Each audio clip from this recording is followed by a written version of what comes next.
कहानी मनोज दास द्वारा रचित है। इसमें दो लड़कों रघु और राजू की कहानी को प्रस्तुत किया गया है।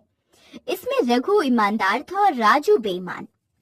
रघु की विलक्षण प्रतिभा ने राजू की बेईमानी का पर्दाफाश किया तथा राजा को उसके भ्रष्ट कर्मचारियों से सचेत कराया। बहुत साल पहले की बात है। एक छोटे से गांव में दो लड़के रहते थे, रघु और राजू। दोनों एक ही उम्र के थे और एक ही स्कूल में पढ़ते थे। रघु ईमानदार था और मेहनत से काम करता था। उसके माता पिता और अध्यापक दोनों को उससे बड़ी आशाएं थी। लेकिन राजू बहुत चतुर और बेईमान था। परीक्षा में भी बेईमानी करने से नहीं चूकता था और दूसरे विद्यार्थियों की नकल उतार लेता था। वो अपने अलावा किसी की नहीं सोचता था। दूसरों को धोखा देने के लिए मीठा बोलता और मुस्कुराता रहता था। राजू ने कई बार रघु से चोरी करने और दूसरों को झांसा देने में मदद करने के लिए कहा, लेकिन रघु ने साफ इनकार कर दिया। इससे राजू रघु से चिढ़ने लगा।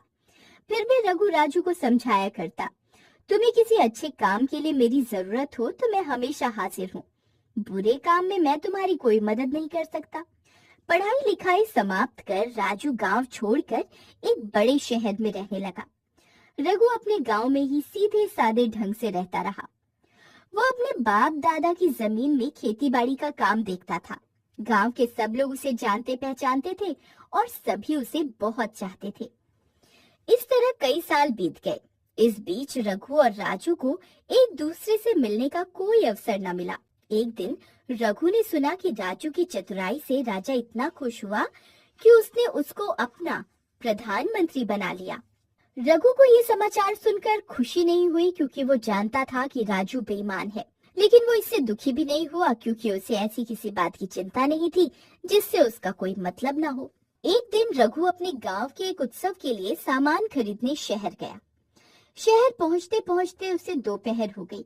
धूप बहुत तेज थी। रघु को सख्त प्यास लगी थी। पास ही एक महल जैसी इमारत देखी तो वह उसके अंदर घुसा। उसने वहां के किसी नौकर से पानी मांगा, तभी भवन का मालिक वहां आ गया। रघु को देखकर वह आश्चर्य से बोला, रघु, तुम यहाँ कैसे? वह राजू था। रघु राजू को पहचान न सका। उसने बहुत ही शानदार पोशाक पहन रखी थी। जब वह चलता तो बढ़िया रेशम उसके तन पर लहराती। सोने के हार, हीरे की अंगूठियां सूरज की रोशनी में चमचम चमकती। सुनहरी सफेद पगड़ी के बीचों बीच एक झिलमिलाता पुखराज उसके सिर की शोभा को बढ़ा रहा था। इसके अलावा राजू इतना मोटा हो गया था कि छोटे मोटे हाथी जैसा लग रहा था। रघु ने राजू को नमस्कार किया। राजू ने उसका कोई उत्तर नहीं दिया, बल्कि उस पर तरस खाते हुए कहा, रघु, तुम कैसे दरिद्र दिखाई दे रहे हो और तुमने कितने गंदे कपड़े पहने हैं। लगता है कि तुम सारा रास्ता पैदल चलकर आए हो। सुना है तुम्हारे पास घोड़ा तो क्या एक खच्चर भी नहीं है। अब जरा मेरी ओर देखो, मैं बिल्कुल राजा जैसा लग रहा हूँ ना? जरा मेरे कपड़े भी देखो, एक नजर मेरे महल पर भी डालो। देवता भी मुझसे ईर्ष्या करते हैं और आज मैं जो कुछ बना हूँ वो सब अपनी खूबियों की वजह से ही तो बना हूँ। तुम तो रहे बुद्धू के बुद्धू, एक खच्चर तक न ले सके। यदि तुमने मेरी बात मानी होती तो आज मेरी तरह राजा बन जाते। रघु ने उत्तर दिया, मैं गरीब जरूर हूँ, मगर मैं खुश हूँ। और जहाँ तक मेरे बुद्धू होने की बात है तो तुम जानते हो कि ये बात कितनी सच है। अगर मैं चाहता तो तुम्हारे ही जैसा धनवान बन सकता था, मगर मैं तुम्हारे जैसे गलत रास्तों का इस्तेमाल जीते जी कभी नहीं कर सकता। पैसे के लिए बेईमानी नहीं कर सकता। राजू ने चीख कर कहा, बंद करो ये बकवास। अगर तुम इतने ही योग्य हो तो मेरे यहाँ हाथ पसारने क्यों आए हो? मैं तुम्हारे यहाँ हाथ पसारने नहीं आया हूँ। मुझे प्यास लग रही थी इसलिए इधर आ गया। मुझे तो मालूम ही नहीं था कि ये तुम्हारा घर है, वरना कभी ना आता। रघु ने जवाब दिया, पानी? तुम्हारे लिए इस घर में एक बूंद भी नहीं है, निकल जाओ यहाँ से। राजू ने गुस्से से कांपते हुए कहा, अच्छी बात है भाई, जाता हूँ। रघु ने शांत भाव से उत्तर देते हुए कहा और वापस मुड़ गया। मगर राजू का पेट गुस्से से ही न भरा। उसने अपने नौकरों से कहा कि वे रघु को उठाकर बाहर सड़क पर पटक दे। इस पर रघु को भी क्रोध आ गया। वो बोला, राजू, मैंने तुम्हारा कुछ नहीं बिगाड़ा है। अगर तुम बिना किसी कारण के मेरा अपमान करोगे तो नतीजा बुरा होगा। राजू ने आपे से बाहर होकर कहा, तुम कहते हो कि तुमने मेरा कुछ नहीं बिगाड़ा। क्या तुमने परीक्षाओं में मुझे मदद देने से इनकार नहीं किया? अब मेरा समय आया है। आज मैं जी भर कर तुम्हारा अपमान करूंगा। अब तुम मेरा कुछ नहीं बिगाड़ सकते। मैं राजा का प्रधानमंत्री हूँ। जितने भी और मंत्री हैं उन सभी को मैं भर्ती करता हूँ। राजा का सेनापति मेरा मित्र है, खजांची मेरा ससुर है, मुख्य न्यायाधीश मेरा साला है, समझे? दोनों नौकर रघु को उठाकर बाहर फेंकने लगे। वह कहता रहा, राजू तुम्हारा अंत अच्छा नहीं होगा, अच्छा नहीं होगा। धीरे धीरे समय बीतता गया। कुछ समय बाद एक दिन राजा बगीचे में टहल रहा था कि एक अजनबी वहां आया। उस अजनबी ने राजा को एक से एक सुंदर उपहार दिए और कहा, महाराज आपकी आज्ञा हो तो मैं गुप्त रूप से हर रोज आपको 50 सोने की मोहरें देना चाहता हूँ। बदले में मैं इतना ही चाहता हूँ कि आप मुझे हर रोज दरबार में आने दें और 2 मिनट अपने कान में कुछ फुसफुसाने दें। राजा ने सोचा, सौदा अच्छा है। अगर 2 मिनट कुछ सुनने के लिए 50 मोहरें मिले तो क्या बुरा है। राजा ने कहा, हमें कोई आपत्ति नहीं, तुम आकर हमारे कान में फुसफुसा सकते हो। अगले दिन राजा अपने मंत्रियों और दरबारियों के साथ दरबार में बैठा था। एक अजनबी लोगों को धक्का देता हुआ राजा के पास जा पहुंचा। राजा उसे देखकर मुस्कुराया। अजनबी ने उसके कान में फुसफुसाते हुए कहा, आज का दिन बड़ा अच्छा है। उछली उछली धूप और आसमान में बादल का एक भी टुकड़ा नहीं है।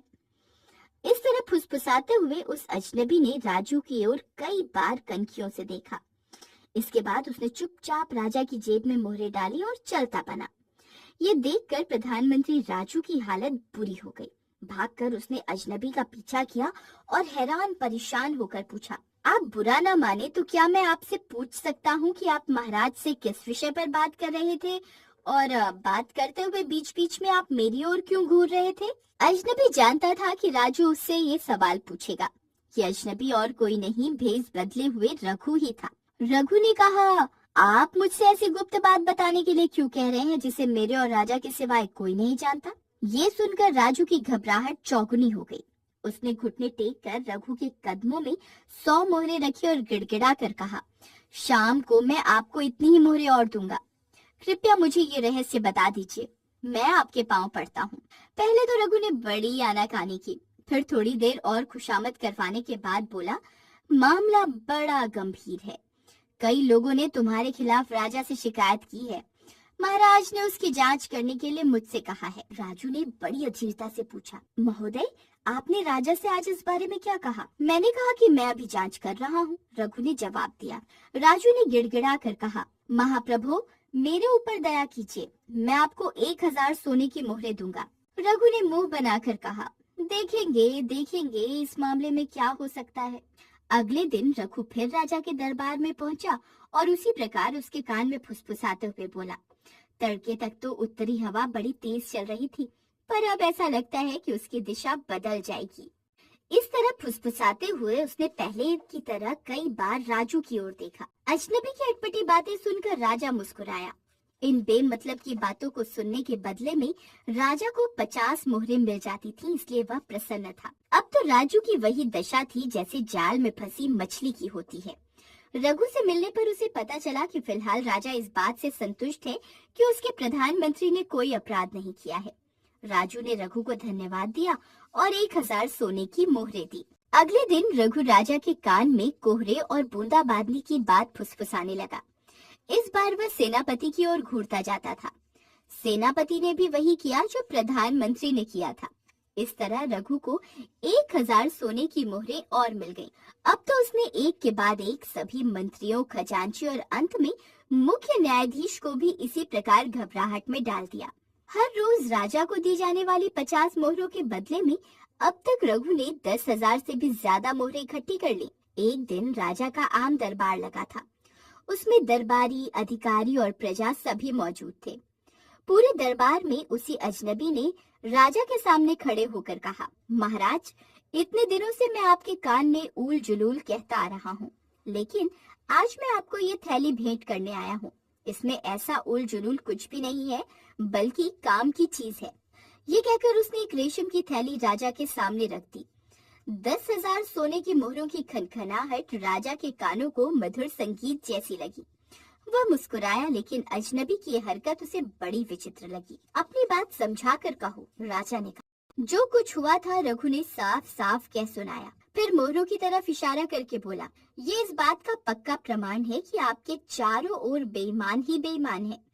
अगर प्रधानमंत्री और दूसरे मंत्री ईमानदार होते, अगर सेनापति ने सच्चाई से कर्तव्य पालन किया होता, अगर खजांची और मुख्य न्यायाधीश भ्रष्ट न होते, तो मेरी उनकी ओर ताकने भर से इतना घबरा क्यों जाते?